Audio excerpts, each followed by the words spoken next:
Imagine two countries as giant stores, each filled with shelves of products, bustling with customers, and eager to outdo the other in sales and influence. These countries trade goods back and forth every day: cars, electronics, clothes, and food, creating a global marketplace that connects people everywhere. But sometimes, one country feels the other isn't playing fair. The United States believed China was selling goods too cheaply, using government support and unfair rules to gain an edge. To fight back, the US made Chinese goods more expensive by adding tariffs, a special tax on imports designed to level the playing field. Tariffs make foreign products costlier, encouraging people to buy local instead, and giving domestic businesses a better chance to compete. But China didn't just accept this. It retaliated with its own tariffs on American goods, targeting industries like agriculture and manufacturing.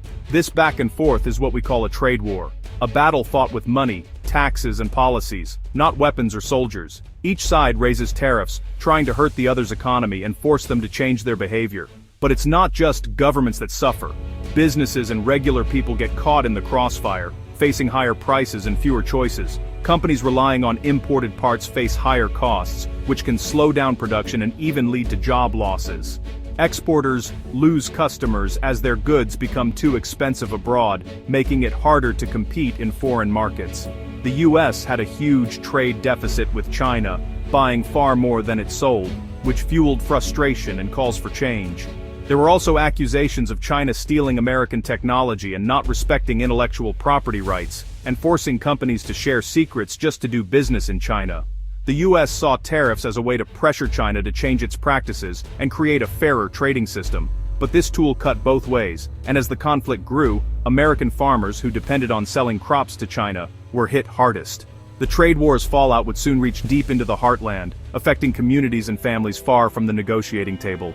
In early 2025, the US slapped a sweeping 10% tariff on all Chinese imports, a bold move designed to shake up the global trade landscape and send a clear message to Beijing. The decision was met with both applause and anxiety at home, as American businesses braced for higher costs and shifting supply chains. China hit back fast, targeting American food and farm products with its own 10% tariffs. The retaliation was swift and strategic, aiming at the heart of rural America and key export sectors. The tit-for-tat escalated. The US doubled tariffs to 20%, and China expanded its taxes to American energy and manufactured goods, deepening the standoff and sending shockwaves through industries on both sides of the Pacific. By April, the US hiked tariffs to a staggering 145% on some Chinese goods, nearly halting trade between the two economic giants. Ports grew quiet, and warehouses filled with unsold inventory. China responded with tariffs as high as 125%, targeting a wider range of American products and further straining diplomatic ties. Trade between the two giants slowed to a crawl.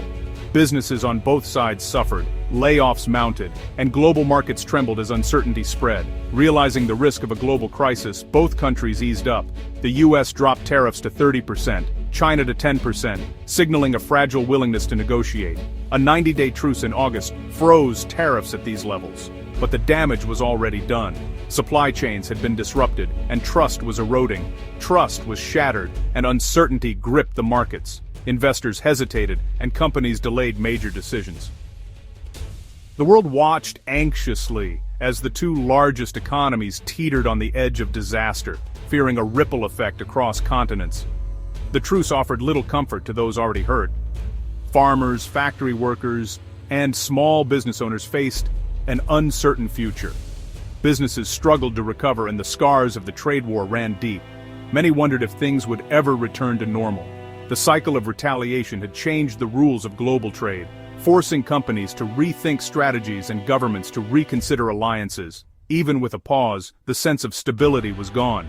The world economy was left on shaky ground, with recovery far from certain. The world economy would never be quite the same as the aftershocks of the 2025 tariff escalation continued to reshape the future. For decades, American farmers relied on China as their biggest customer, especially for soybeans, corn, and pork. The relationship was a cornerstone of rural prosperity, fueling local economies and supporting countless family farms across the Midwest and beyond. But when China hit U.S. agriculture with steep tariffs, exports to China plunged by nearly 40% in a single year. The sudden drop sent shockwaves through the heartland, leaving farmers scrambling for answers. Almost overnight, China dropped from top buyer to third place, and U.S. farm sales to China shrank to a fraction of what they once were. The loss was felt in every rural community. Soybeans were hit hardest. Chinese buyers simply stopped ordering, leaving mountains of unsold crops and empty trucks idle at farms. Silos overflowed, prices collapsed, and farmers faced the real threat of financial ruin. The market they depended on had vanished almost overnight. Many had borrowed heavily, expecting to sell their harvests abroad. Now those investments became burdens, and equipment once seen as progress was up for sale. With prices at rock bottom and no buyers in sight, debt piled up. Families faced tough choices about their future and their land. Some watched crops rot in the fields, unable to cover costs or even afford to harvest. The sense of loss was overwhelming. The dream of passing down the family farm turned into a nightmare for many, as generations of hard work seemed to slip away. For these families, the trade war wasn't just policy, it was a fight for survival, a struggle to hold on to their heritage and way of life. The fallout threatened a way of life that had lasted for generations, putting the future of American agriculture, and the communities built around it, at risk. As U.S. farm exports to China dried up, South America seized the moment. Brazil and Argentina ramped up production, quickly becoming China's new suppliers for soybeans, corn, and pork. Brazil invested in farmland and infrastructure, locking in its role as China's top agricultural partner. American farmers watched as their lost market was filled, and possibly gone for good.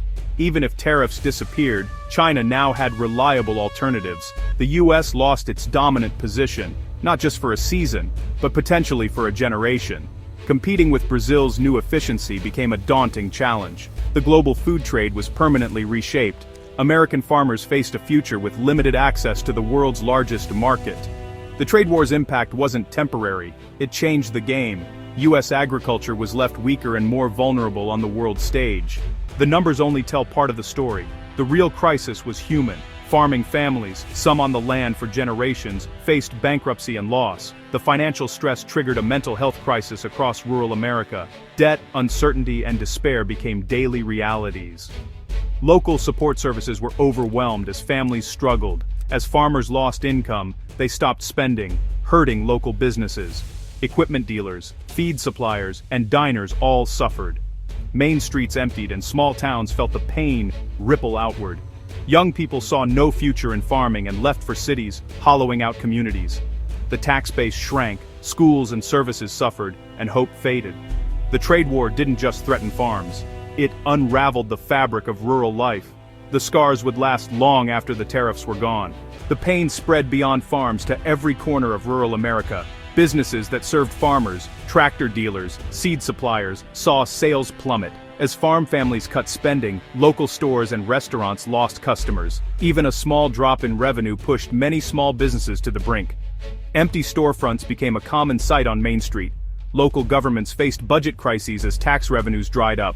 Schools, roads, and emergency services all faced cuts. The decline in services hurt everyone, not just farmers.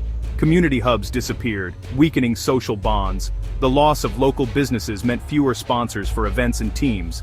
Pessimism and uncertainty replaced the optimism of small-town life. The trade war, born in distant capitals, left deep scars in America's heartland. Its impact was felt in every closed shop and struggling family. The 2025 trade war's shockwaves reached far beyond U.S. farms. American manufacturers and retailers relying on Chinese imports faced higher costs. Some absorbed the hit, others raised prices for consumers. Uncertainty froze business investment and slowed economic growth. Ironically, the U.S. trade deficit with China actually widened as companies rushed to import before tariffs hit. Globally, the conflict signaled a shift toward protectionism and fractured trade relationships. Other countries scrambled to diversify, wary of being caught in the crossfire. Supply chains broke down, investments stalled, and consumer confidence dropped worldwide. The lesson was clear. In a trade war, everyone pays the price. No one truly wins when the world's largest economies clash. The 2020 story ein quai des 25 win for signs When the trade war was decades in the making, the US had long worried about its massive trade deficit with China and the loss of manufacturing jobs. American companies complained of intellectual property theft and forced technology transfers in China. US leaders saw tariffs as a way to force change and protect American innovation, but they underestimated China's resolve and ability to retaliate. The conflict was about more than trade, it was a battle for economic and technological leadership. Both sides wanted to set the rules for the 21st century. The trade war became a key front in this global rivalry. The costs were high, not just for the US and China, but for the world. Economic interdependence, once a source of prosperity, became a source of vulnerability.